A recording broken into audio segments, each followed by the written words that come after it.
Aspen University, CJ105, Technology in Criminal Justice. My name's Andre Rosedale. I'm the instructor for this course. Module 2, discussion question 1 reads, technology has changed how we do law enforcement in many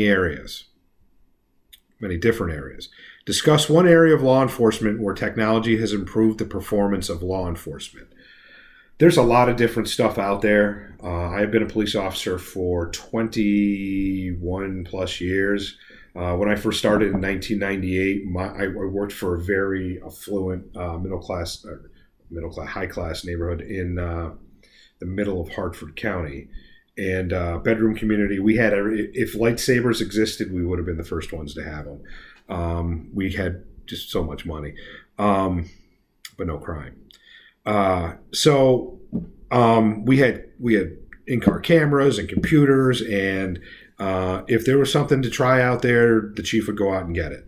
I now work for a department that was the first department in the state of Connecticut that doesn't have any technology that actually works right. Where we had computers in 1998, in 2017, 2018, we finally got working computers into our cars in this other department that I work for.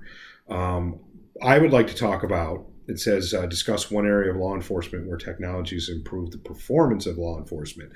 I have worked on a project for my agency. It kind of died. The court system is going to Ecitation, and you'll start seeing it everywhere if you don't see it.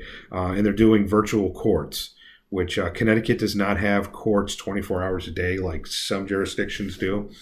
And if you get a traffic ticket in the state of Connecticut, it could be 6 months to a year before you see a magistrate.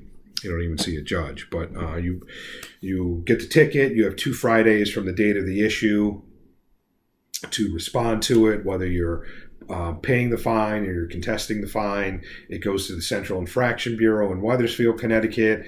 They look at some stuff and decide whether or not they're going to prosecute it. They then send it to the local court. So for me, it would come to one of the local courts in New London County, Connecticut, if I wrote the ticket, my local court.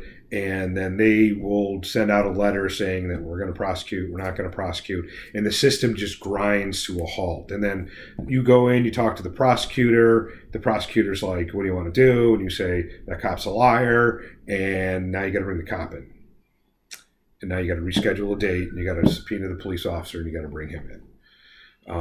And then after that, if you don't like it, any fine in the state of Connecticut, any state fine, not city fine, but any state fine, like unregistered honeybees, you can have a court trial for it if you don't like what the magistrate tells you. But you go to court, you see the magistrate, the prosecutor questions the officer, you question the officer, you go up and give your statement, the prosecutor can question you, and the magistrate makes a decision, opens up the fine book, and tells you what the fine's going to be. If you don't like that, you can move on. E-ticket, e-citation, and this virtual court is becoming a lot better and a lot quicker. They have one in Norwalk, I think, and one in Stamford, and the success rate is great. So what do I want to talk about? I want to talk about Ecitation, a project that I've been working on. There's a company out of Texas where you can use your smartphone to get the app for your police department. If your police officers have smartphones, you wouldn't use your own. You can use a scanner on your in-car computer, or you can use a handheld scanner. And you can plug in what you're going to write the person for before you get out of the car. So you get on the radio,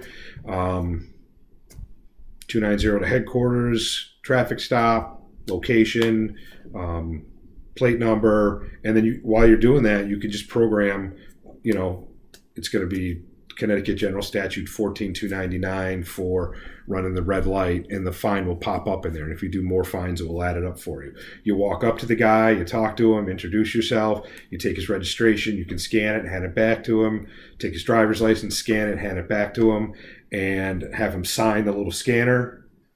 He signs it kind of like UPS. You put that, hang that down or whatever, or you press print first. And if you're wearing the printer, you can print it and hand him his copy of the ticket, walk back to your car, and never have to turn your back on the guy.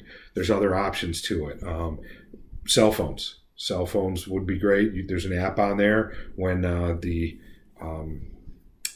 sales rep came down to show me this stuff, he took his phone and scan my license and everything populated. So I think that Ecitations, which are coming around, other places have them, but it's going to be out of the court. It's kind of new to Connecticut, but I think Ecitations, electronic ticketing, and the ability to do everything on the roadside keeps officers safer from possible dangers inside the car they're stopping, from traffic passing by, and you see all the time where people don't get over into the left lane on multi or limited access highways, multi-lane highways, and they're killing troopers and local police officers because they're rear-ending them because they're on their phones or whatever. So I think e-citation is my choice for technology that will improve the safety and performance of police officers. Let me know what you think, and I look forward to. Don't forget APA reference.